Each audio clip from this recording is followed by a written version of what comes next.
Hello friends, welcome to the EduSite Network. Our today's topic of discussion is Confluence of Thought, Mahatma Gandhi and Dr. Martin Luther King. And for this discussion, we have thus in the studio Dr. Vidyu Chakravarti, Professor, Department of Political Science, University of Delhi.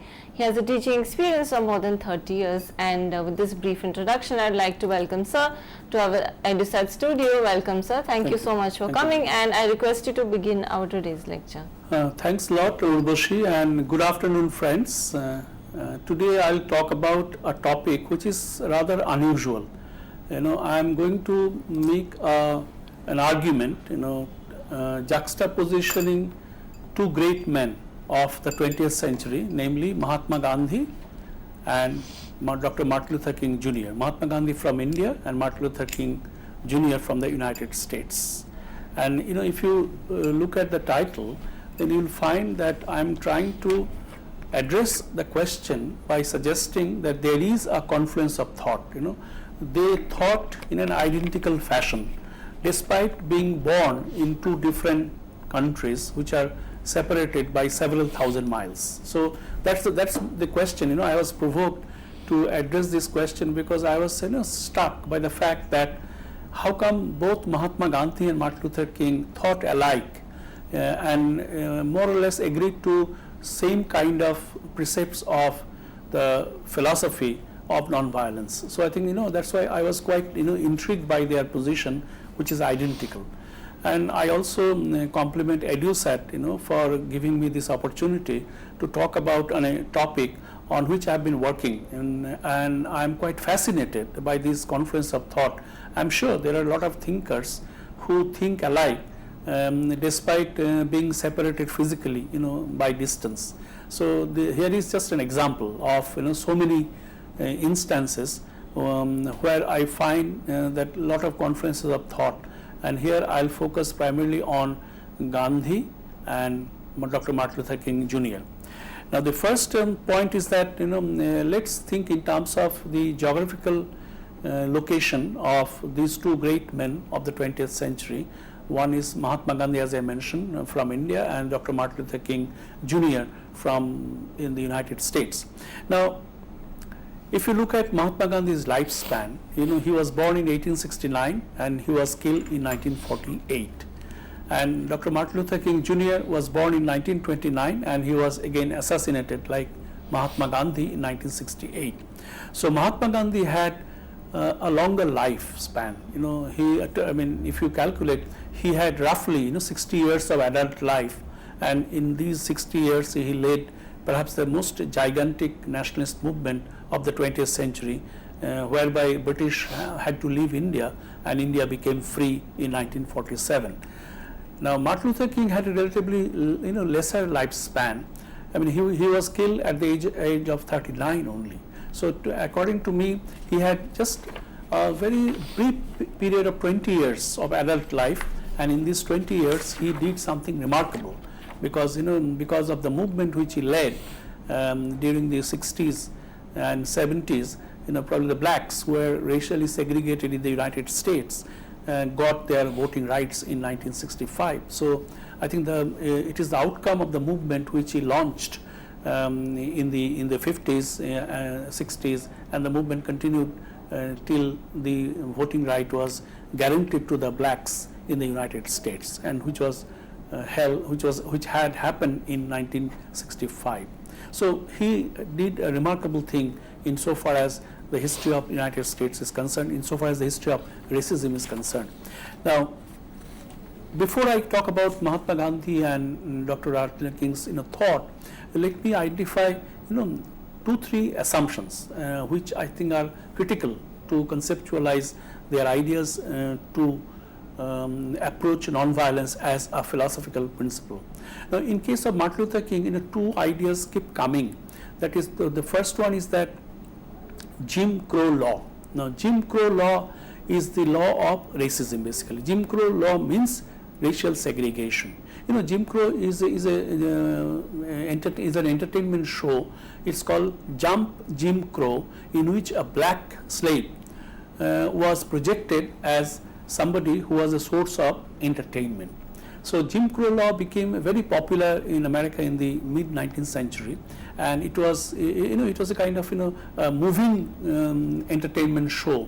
But ultimately, Jim Crow law was reduced to racial segregation, and it was identified as a kind of symbol of racial segregation in the United States. Now, Jim Crow law is something which Martin Luther King fought against. The second expression which keeps coming in our study of civil rights movement in the United States happened to be Dixie, D-I-X-I-E. Now, Dixie is a French word which means 10. Now, in the United States, especially in the southern part of the states, basically New Orleans, this Dixie was used to identify a $10 note, and the Bank of New Orleans issued that note as Dixie. So, but later on Dixie became a kind of synonym of the southern states where racism was practiced, where racial segregation was maintained. So, I will keep using Jim Crow, I will keep using Dixie. And with regard to Gandhi, I think I just would like to make two assumptions. The first, when you talk of Gandhi, Gandhi was both a disciple and a mentor. Now, disciple means Gandhi was influenced by so many thinkers from the Western sources, also from the indigenous sources. So, Gandhi was the product of multiple influences, both from the Western world and also from indigenous India. And this is one assumption. And the second is Gandhi also was a mentor. I think this is important with regard to understanding the role which Martin Luther King had played in history, because Martin Luther King accepted Gandhi as his mentor, and he was persuaded to accept what is known as Christian ethics. He was persuaded to accept the basic assumption of the Sermon on the Mount, but he said it was Gandhi who articulated the Sermon on the Mount into practice. Sermon on the Mount is a very good idea, is a conceptual category, no doubt about it, and that represented what is called Christian ethics, but it was articulated into action by Mahatma Gandhi. So I think Mahatma Gandhi became Martin Luther King's mentor. So I think, friends, before I talk about today's topic, I mean, these are the assumptions, these are the concepts which please keep it in mind to understand my talk. Now, first, why did they undertake this kind of movement? I think the two important issues figured prominently, because both of them confronted these two issues significantly. Now, in case of Gandhi and in case of Martin Luther King, I think two issues to me remain prominent. The first is racism, the second is injustice. Now, Gandhi and Dr. Martin Luther King, both of them fought against racism, which was practiced in case of Gandhi in India, and Gandhi also confronted racism in South Africa, and Martin Luther King confronted racism in the United States. And as I mentioned, in the United States, the blacks, they didn't have voting rights. They were racially segregated. They had separate school. They had separate, kind of enclosure in the restaurant. They were segregated totally, especially in the southern states. So I think both of them fought against racism and injustice. So that way, there is a kind of similarity. To me, that's the contextual kind of similarities which brought both Mahatma Gandhi and Martin Luther King on the forefront or on the center stage of global history. Now, the identical experiences of Gandhi and Martin Luther King, in so far as transport was concerned, it's a very strange kind of identity, strange kind of compatibility, that both of them had confronted the same kind of experiences in public transport. Now, the famous instance which took place in Maritzburg in South Africa, the capital of Natal, while Gandhi was traveling by train from Maritzburg to Pretoria, he was thrown out of the train, and because he was black, although he had valid first class ticket, yet he was not allowed to travel along with whites in that particular compartment because he was black. He was not white. So he confronted racism in its most ugly face, and he was thrown out. And Maritzburg, that time it was winter months, it was terribly cold. He suffered terribly whole night, and he was thinking, because if you look at his autobiography, he elaborated his own experience at that point of time, and he felt miserable and then he realized what to do, this sort of insult, and how to combat this, how to address this kind of thing. And he said, there are two options: either let me go back home, let me go back to India, or let me fight it out. And Gandhi opted for the latter. He agreed to fight it out because he found that this particular incident is nothing but a symptom of a deep-rooted prejudice, the color prejudice. So color prejudice is so deep-rooted that he was not allowed to travel with the whites because of his just complexion. So Mahatma Gandhi decided to stay back, and Mahatma Gandhi decided to fight it out. Now, this is the experience which Mahatma Gandhi had encountered while he was traveling from Maritzburg to Pretoria. Now, the same kind of experience Martin Luther King had confronted. Now, Martin Luther King, when he was just a 14-year-old schoolboy, he was asked to go to a place in Georgia, which was a Dixie state, to take part in a debate competition on a topic called the Negroes and the Constitution. And Martin Luther King participated, and really he was applauded by the judges, and he was coming back to Atlanta because he belonged to Atlanta.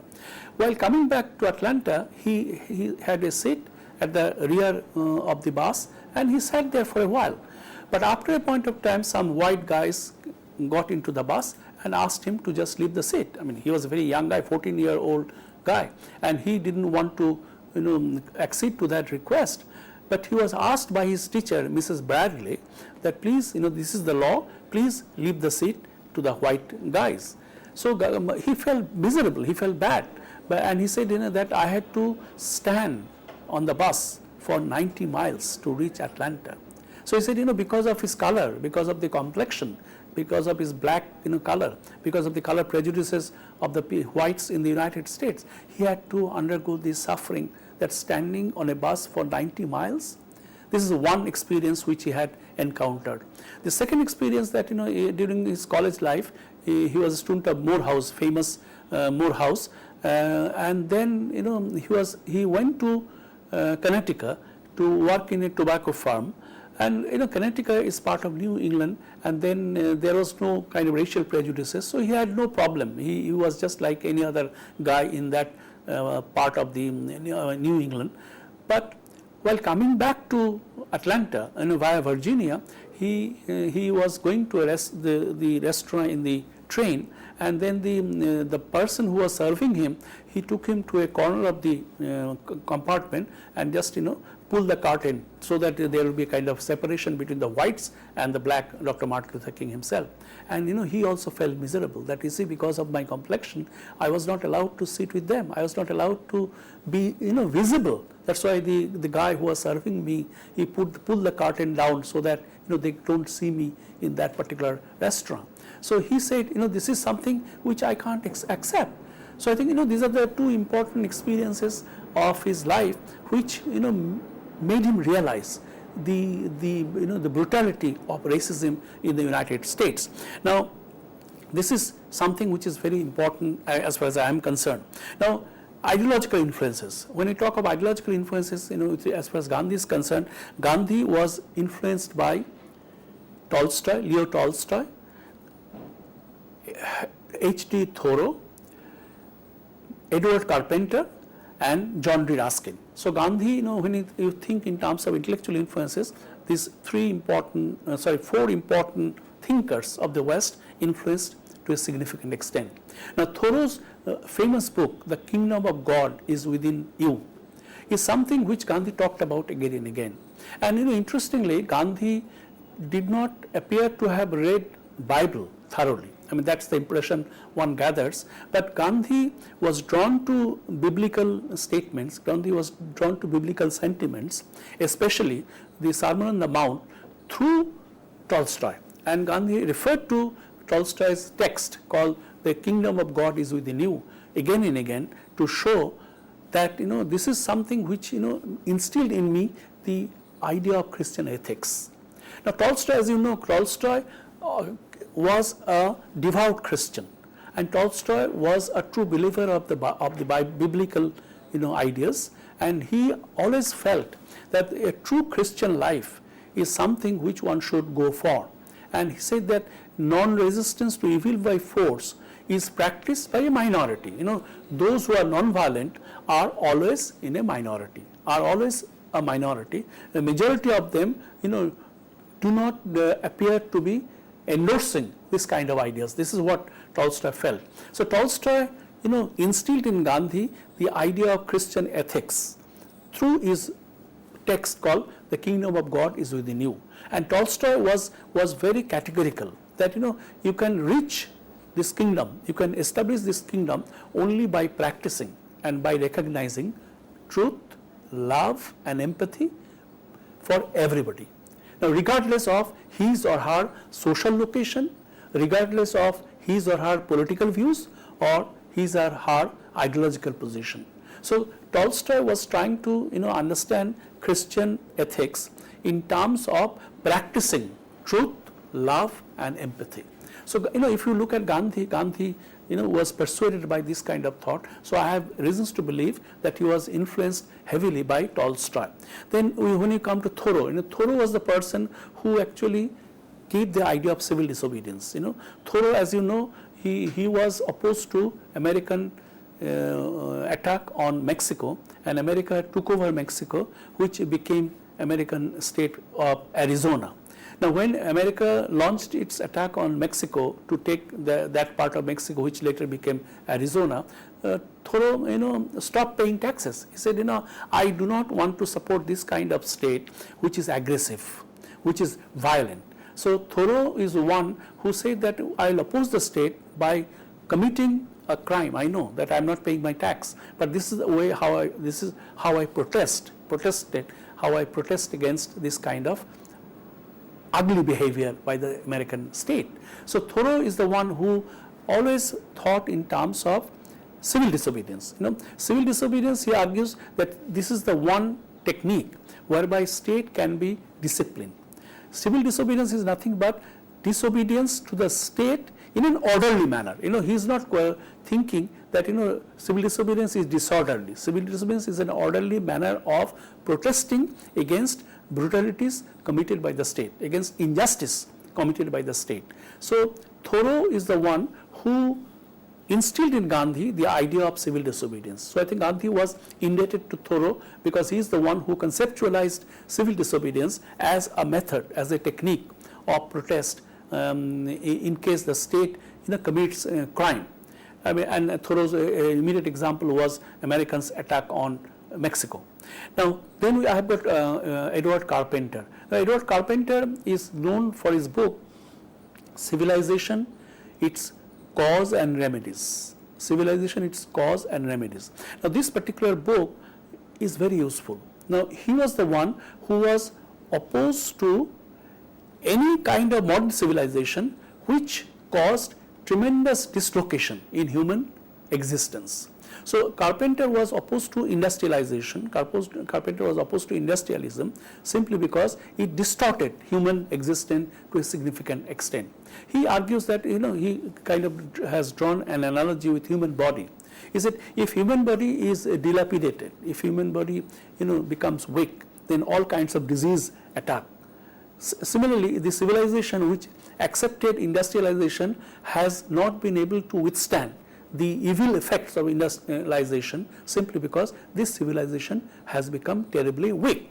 So how to get out of it? His solution is that we have to think in terms of finding a way out. You have to protest, but non-violently. Edward Carpenter was not in favor of violent protest. He was always in favor of non-violent protest because this civilization needs to be rectified, and the civilization which has encouraged industrialization needs to be revised, needs to be reformed, and this reformation is possible only through non-violence. And he also questioned, like Gandhi, that competition is something which this civilization brings about. So competition has to be discarded strongly. So I think by way of attacking contemporary civilization, industrial civilization, Carpenter is actually making a point that industrialization has mechanized human life, industrialization has caused terrible devastation to human life. So if we can get rid of industrialization, then probably we can think of a better civilization which is free from competition, which is free from distortion. So I think if you look at Hind Swaraj, Gandhi's Hind Swaraj, you will find a lot of ideas which he got from Edward Carpenter, especially from that particular book, Civilization, Its Cause and Evils. Now, then finally John D. Ruskin. Now John D. Ruskin influenced Gandhi to a significant extent. Gandhi was traveling from Pretoria to Durban, and his friend gave that book, Unto This Last, written by John D. Ruskin. And Gandhi was so impressed by the book that he didn't sleep overnight, and he read the book, and the next morning he wanted to translate the book in Hindi, in Gujarati, if not in Gujarati. And that book came out with the title Sarvodaya. So Gandhi's written text on Sarvodaya is nothing but a translated version of John D. Ruskin's Unto This Last. Now, what did he learn from this? Now, Gandhi learned the notion of dignity of labor. He argues, John D. Ruskin argues that labor has to be dignified. Whatever work you do has to be accepted with dignity. And he argues that the work of a lawyer is as much important as that of a barber, because for social existence you need different kinds of people performing different kinds of functions. So that way, unless and until you have got different kinds of people with different kinds of skill, society cannot move, cannot progress. So first thing, you have to think in terms of the dignity of labor. Now the second point, which is again similar to that of Edward Carpenter, is that he is also opposed to competition. John D. Ruskin argues that competition is harmful. Competition reduces man to machine, reduces man to evil forces. So unless and until we take out competition from human existence, from human society, we cannot think of progress in its true sense. So I think, I find that Carpenter's idea and John D. Ruskin's idea are similar, and both of them think along the same line, because both of them opposed competition to a significant extent. But John D. Ruskin gave the idea of dignity of labor to Gandhi, and also opposition to competition, like Edward Carpenter. And these are the ideas which are reflected in Gandhi's own text called Hind Swaraj. So besides this, Gandhi was also influenced by epics, Indian epics, Ramayana and Mahabharata. Gandhi was also influenced by Vedas. Gandhi was influenced by Upanishads, because Gandhi said that once Gandhi was asked that how do you describe yourself as a Hindu, and then Gandhi responded very categorically, saying, I am a Hindu because I don't eat beef, one, and secondly I believe in Upanishad. So I think these are the two important ideas which he put forward to explain or to articulate his faith as a Hindu. So I think these things influenced Gandhi to a significant extent. Now Gandhi's, as I mentioned, Gandhi was drawn to Christian ethics through Tolstoy's The Kingdom of God is Within You. Now this particular Kingdom of God is Within You, talks about 5 important precepts, and these 5 important precepts, according to me, are the foundational values of non-violence, which Gandhi talked about, which Tolstoy also talked about. What are those 5 values? Don't hate, don't lust, don't hoard, don't kill, and love your enemy. So don't hate, don't lust, don't hoard, don't kill, and love your enemy. These are the 5 fundamental principles of non-violence, which are explained in terms of humility, self-criticism, forgiveness, and renunciation of material gain.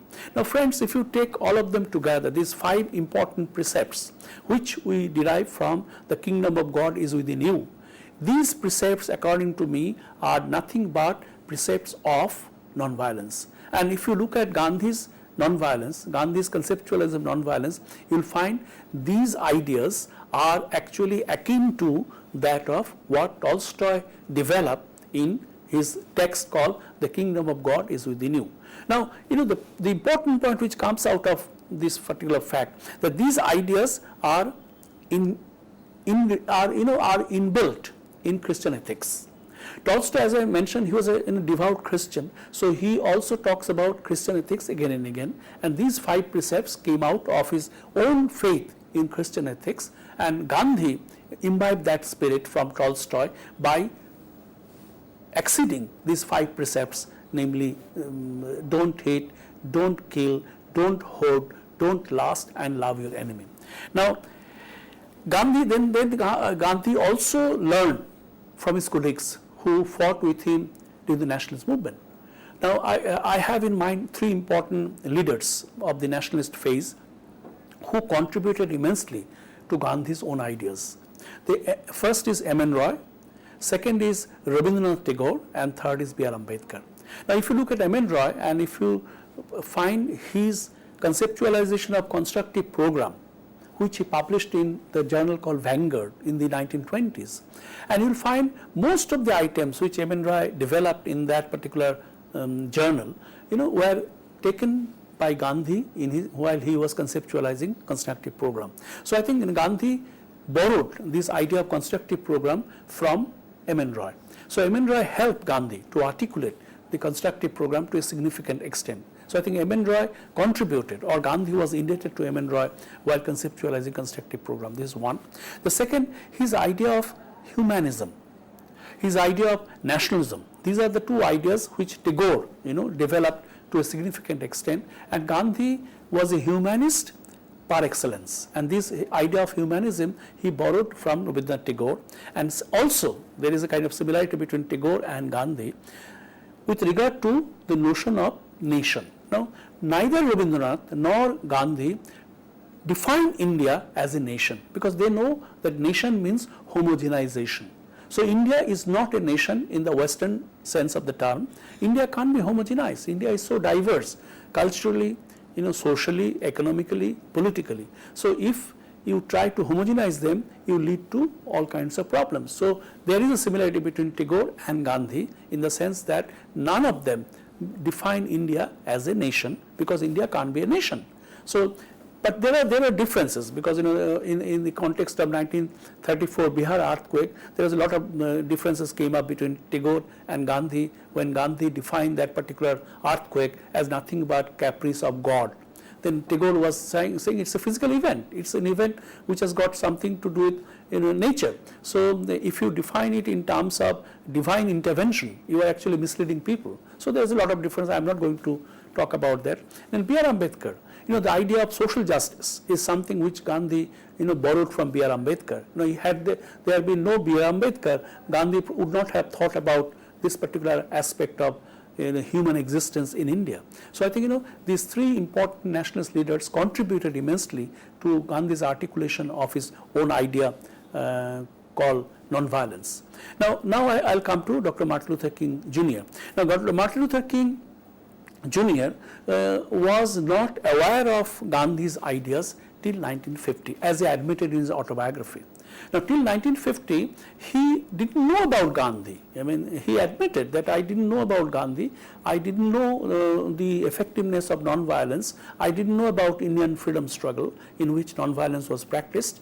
But in 1950, he was a student of Morehouse College, and in that particular college, the president of the college, Howard Johnson, gave his speech on non-violence and Gandhi. Now, Howard Johnson came to India and met Gandhi in the 1930s and 1940s, and he was aware of the non-violence struggle that Gandhi launched in India. So he was speaking on Gandhi and non-violence, and for the first time in his life, Dr. Martin Luther King Jr. was introduced to non-violence in that particular speech. So Dr. Howard Johnson, the president of Morehouse College, was the one who introduced King to Gandhi's non-violence. So now King is aware of the existence of Gandhi.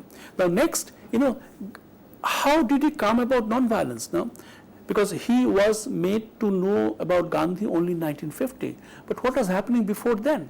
Or what is the fundamental principle which Dr. Martin Luther King Jr. imbibed? Now here, I think the fundamental point which one should keep in mind is the notion of Christian ethics. Now Gandhi was aware of Christian ethics through Tolstoy. Martin Luther King became known to Sermon on the Mount through his understanding of Bible.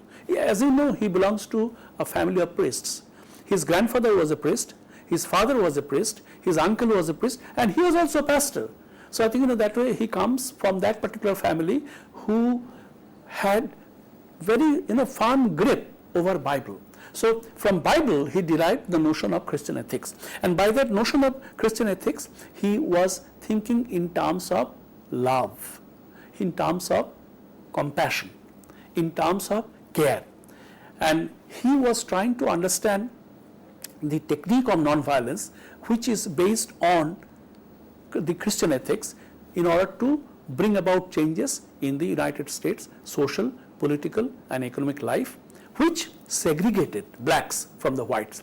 So the point which I am trying to make here, that in case of King, it is Christian ethics which enabled him to understand the power of non-violence, and he also felt comfortable, he also felt confident that probably with this kind of conceptualization he can launch a kind of campaign against racial segregation. So King was drawn to non-violence not through Gandhi, not through Tolstoy or anybody like that, but he was drawn to non-violence through Christian ethics, and he admitted that Christian ethics was there, but I didn't know that it could be so effective in organizing unarmed masses against a brutal state power. It was Gandhi who made him realize the importance of non-violence in case of fighting against a brutal state. So I mean, he said that I knew about non-violence through the Sermon on the Mount or Christian ethics, but I didn't know that it could be an effective weapon insofar as unarmed masses are concerned. It was taught by me by Gandhi. It was Gandhi who taught me this particular idea that non-violence can be a significant, can be a powerful weapon insofar as fighting against injustice is concerned. Now, like Gandhi, King was also influenced by a lot of intellectuals, especially the Afro-American intellectuals. I mean, and here I can name the first person who influenced Dr. King significantly happens to be W.E.B. Du Bois. Now, Du Bois was the first African American who got his degree from Harvard University in 1900. So, he is the first black student at Harvard University who got his degree from Harvard University. Then he joined teaching profession, and then finally he went to Ghana and he passed away. He didn't want to come back to the United States, which was according to him a country of racial prejudices. So Du Bois' two books, The Souls of Black Folk and the Black Reconstruction, happen to be important sources of Martin Luther King's own understanding. Now, Souls of Black Folk is essentially a study of the drudgery, the difficulty, the hardship that the blacks undergo in the United States. And Black Reconstruction is a book which talks about the contribution of the blacks insofar as American development is concerned. Du Bois firmly believed that had there been no blacks, had there been no Afro-Americans, America could not have developed the extent to which it had. So I think he argues that in the development of the United States, blacks played an equally important role as their white counterparts. And these are the kind of the theme which runs through the Souls of the Black Folk and the Black Reconstruction. So Dr. King was influenced by these two books, and he referred to these two books, and including Du Bois in his autobiography and in his text which he left for us. Now, the critique, I mean, in case of Gandhi, we found three critics, M.N. Roy, Rabindranath Tagore and B.R. Ambedkar. In case of Dr. King, we find Malcolm X. Now, Malcolm X, Malcolm Doolittle, that was his name. Now, Doolittle means, that he was a slave.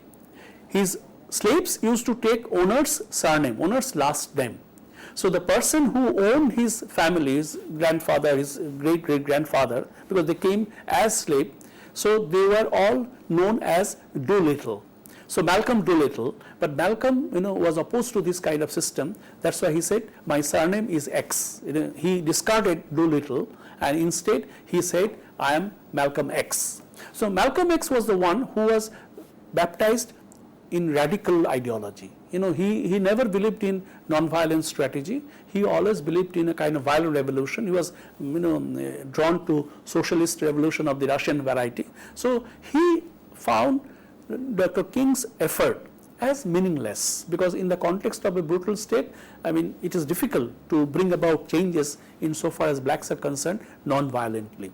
So Malcolm X was a kind of staunch critic of Dr. King, and tried to persuade him to shift from non-violence to violence, because he argues that racial segregation is a violent act. It can be discarded only violently.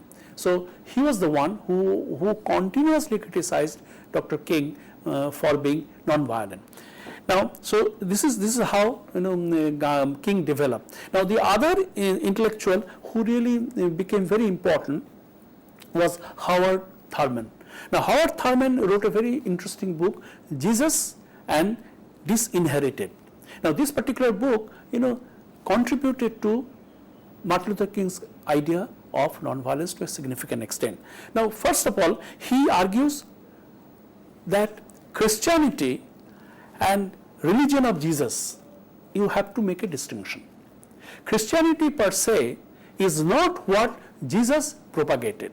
He argues that Christianity is a distorted version by the white racist, the supremacist mindset. He argues that the white racist distorted Christianity to suit their purposes, to conform to what they wanted to do. So he made a distinction between Christianity and religion of Jesus. He says they are two different things. When you think of Christianity, it is a distorted version of what Jesus talked about. So we are the ones who are actually interested in the religion of the Jesus. And he constantly argued for liberating Christianity from being appropriated by the racist. He said, racist, white racists, they have appropriated Christianity, and they interpret Christianity, they interpret Bible, they interpret Sermon on the Mount according to their priority. Now, this is not what Jesus talked about. Jesus, in Jesus' perception, there is no distinction in terms of color, there is no distinction in terms of race, there is no distinction in terms of one's complexion. So if that be true, then how can you say that Christianity talks about racism?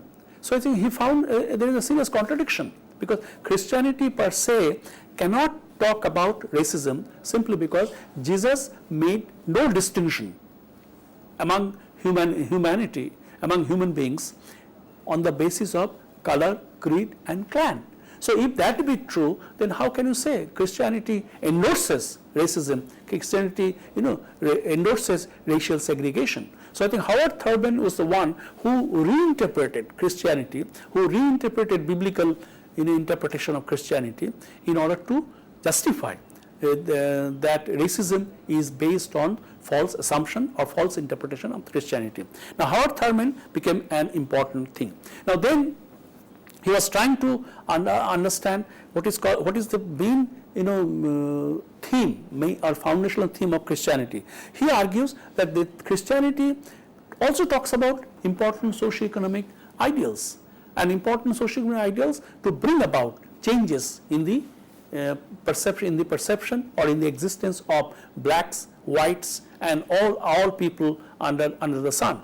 So Thurman was also trying to put forward a view whereby Christianity is being interpreted as nothing but a set of socio-economic ideals. Now also he like Gandhi, he also made a distinction between civil and uncivil disobedience. He was interested in civil disobedience, whereby he was interpreting civil disobedience as nothing but non-violent disobedience. Now he said the moment you become violent, you become uncivil. Now, this is something which also Thoreau talked about.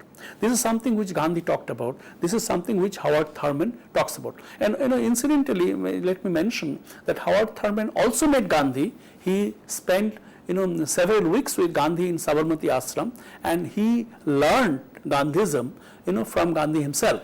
So Howard Thurman conceptualized Gandhism. Howard Thurman conceptualized non-violence by being drawn to Gandhi, by being intimately connected with Gandhi during his stay at Sabarmati Ashram in the 1930s. So I think, like Gandhi, he also made a distinction between civil and uncivil disobedience, and he argued that disobedience which is uncivil, it can be non-violent, it can be disorderly, this is, according to Thurman, is uncivil disobedience, like Gandhi. So I think I find Gandhi's voice peeping through in the writings of Howard Thurman. I also find Henry David Thoreau in this particular conceptualization. Now, then how did he articulate his movement? Now, Martin Luther King undertook a movement called Montgomery Bus Strike in 1955. Now, this particular movement was not initiated by Dr. Martin Luther King.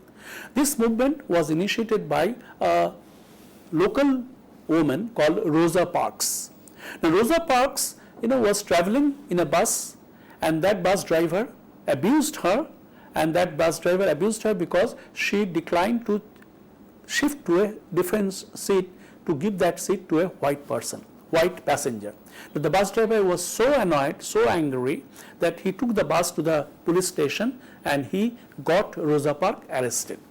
So the movement started with the arrest of Rosa Parks in 1955. So when the movement started, they approached Dr. Martin Luther King, who was in Atlanta. Martin Luther King took 3 days to reach the spot, and then he mobilized people, and then after a point of time, the racial segregation was withdrawn in the bus in Montgomery. Montgomery is a small town in Georgia.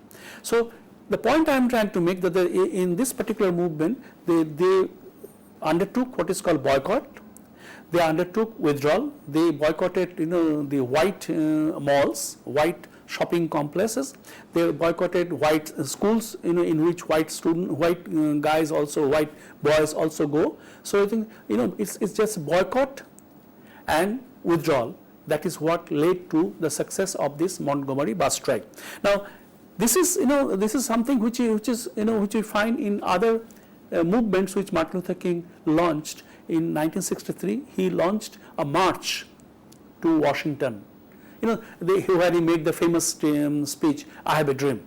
Now, "I Have a Dream" speech was the one which he, delivered in Washington Mall. And this particular speech talks about, what is called the campaign against racial segregation, and which led to promulgation of that particular act in 1965, whereby blacks were given voting rights as late as 1965.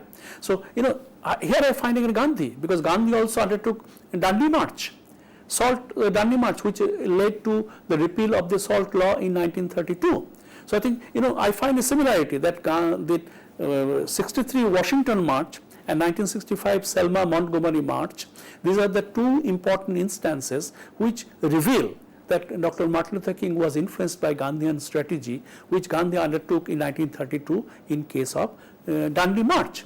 So I think, that means, they also think alike in terms of strategy, and that's why I said, the confluence of thought, which had begun. So Gandhi and Martin Luther King, they came together on a particular platform, whereby march, whereby kind of, taking people along with you for a particular campaign was undertaken. So, and these two, there are two marches which undertook. One is in 1963 Washington March, and then 1965 Selma Montgomery March. Now, Selma Montgomery March, I think, to me is very crucial, because after that, the American government was forced to adopt what is known as the Suffrage Act, and as a result, the blacks were given, suffrage, which was denied to them so long. So I think, because of Martin Luther King non-violent strike, the racial segregation was taken out. Racial segregation was removed legally. Now, legally, it is an offense in the United States. I mean, it may have been practiced, I don't know, but at least in legal terms, racial segregation is a crime. Now, racial segregation is a crime. So this is the contribution of Dr. Martin Luther King. Now, what are the methods which Dr. Martin Luther King adopted? Now, here also I find a kind of identical position. In case of Gandhi, we know that he undertook what is known as Satyagraha.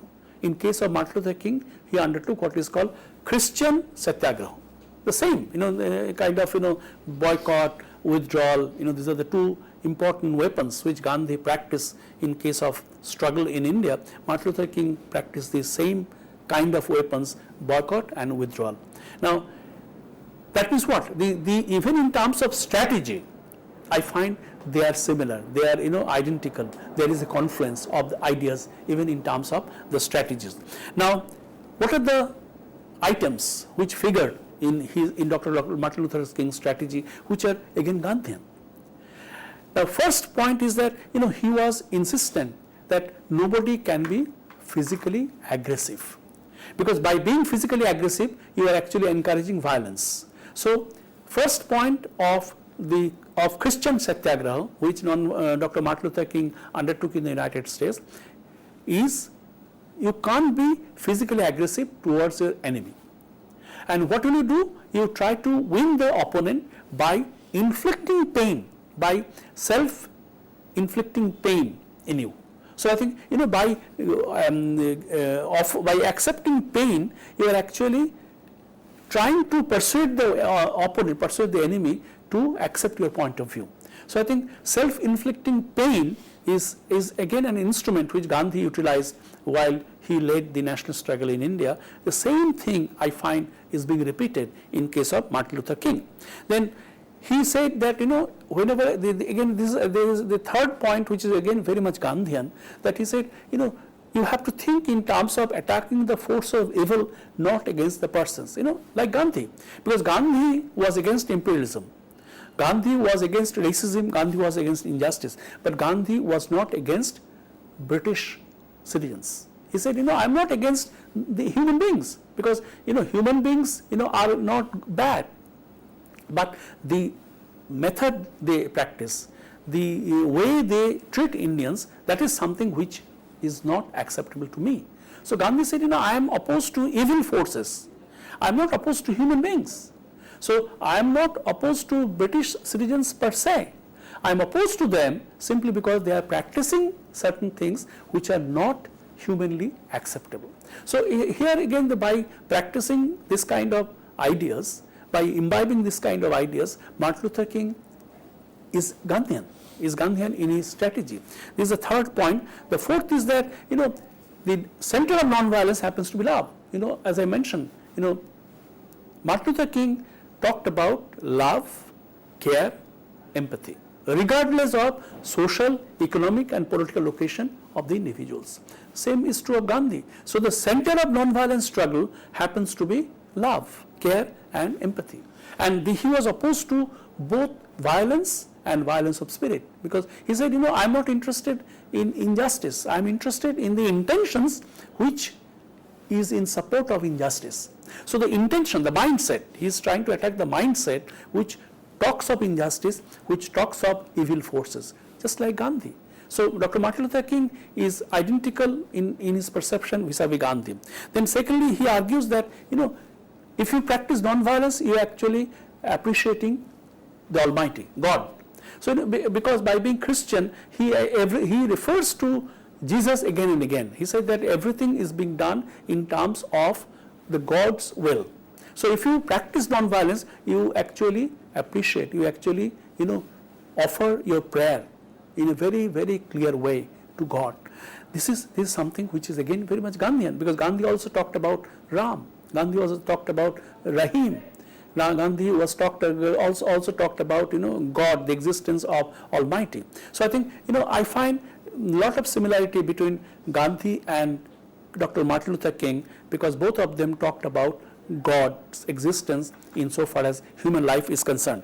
Now then, what are the how do I conclude? I am trying to conclude in terms of saying that in case of Gandhi and Martin Luther King, there is a very interesting similarity. Gandhi and Martin Luther King Jr., they combine folk religion, inherent belief in religion with politics, which I call derived religion. So ideology-driven politics gives birth to non-violence, and Gandhi and King, by trying to what is called persuade people with religious belief to fight for national liberation. So I think national liberation is a political goal, but you can fight for national liberation if you have faith in religion. So religion contributes to some kind of mobilization, and this mobilization contributed to the achievement of the nationalist goal. In case of Gandhi, it was national liberation, freedom. In case of Dr. Martin Luther King, abolition of racial segregation. This is the first point. The second point, both Gandhi and King, they were supported by organization, strong organization. Now, in case of Gandhi, Indian National Congress supported Gandhi to a significant extent, and the entire organizational network of the Indian National Congress was always with Gandhi. So Gandhi, did achieve remarkable stuff, did achieve something remarkable simply because he was backed by Indian National Congress. The organizational support of the Indian National Congress was always available to Gandhi. And according to me, or in my perception, Gandhi could not have become Gandhi had there been no Indian National Congress, because its organization was well entrenched, was widespread across the country. And Gandhi was identified with that particular organization, and Gandhi achieved remarkable stuff. Gandhi achieved unachievable stuff simply because of the support of the Indian National Congress. The same is true with Martin Luther King. He was supported by several organizations: Southern Christian Leadership Conference, Congress for Racial Equality, March on Washington Movement, Fellowship of Reconciliation. Several organizations supported Dr. King when he undertook what is called this particular movement. So I think, to me, organizational support of Gandhi and King was very unique, was very important insofar as their particular movement was concerned. Now, Gandhi and King, they also came together because both of them did not think of their immediate goal. They also think in terms of their ultimate goal. Now, if you look at Gandhi, Gandhi was interested in Indian liberation, no doubt about it. He brought about India's independence, but he also was fighting against casteism. He also was fighting against religious divisiveness, and he was trying to get rid of these kind of evil forces to a significant extent. So I find both of them thought beyond their time. Gandhi thought of India after independence. Dr. Martin Luther King thought of the United States after acceding what is called the suffrage right. Now, how do I the last word? The last word is that I think I didn't want to have a comparison. I said it's a confluence of thought, because comparison is, to me, is not possible. Now, Gandhi launched a struggle with the support of 90% against 10% of the British ruler, because Indians were 90% and 10% British rulers. So Gandhi led a majority against a minority. The British was a minority. They are the ruling community. But in case of Martin Luther King, it's just the opposite. He led 10% of the Afro-American population against the 90% whites. So I think in case of Martin Luther King, it was a minority which was led by Martin Luther King against a majority, the whites. So I think, to me, the comparison doesn't appear to be apt, doesn't appear to be appropriate. But that's why I kept the point that it is essentially a confluence of thought, that both of them thought alike. Both of them fought with the same kind of instrument. Both of them tried to argue in more or less same fashion, simply because both of them faced similar kind of problems. In case of Gandhi, it was, as I mentioned, the nationalist struggle. In case of Martin Luther King, it is racial segregation. But both of them confronted racism and injustice. So I think because of the similarity of the context in which racism and injustice figured prominently, they always thought alike. That's why I do not go for comparison, but I always argue that there is a confluence of thought between the ideas of Mahatma Gandhi and the ideas of Dr. Martin Luther King. Thank you very much. Thank you so much, sir, for presenting a very lucid and a clear presentation, and also summing it up really well. So with that, we would like to bring this to a close, and thanks, sir, for being here. Many thanks, sir, and a very wonderful day to all the viewers. Thank you so much for watching.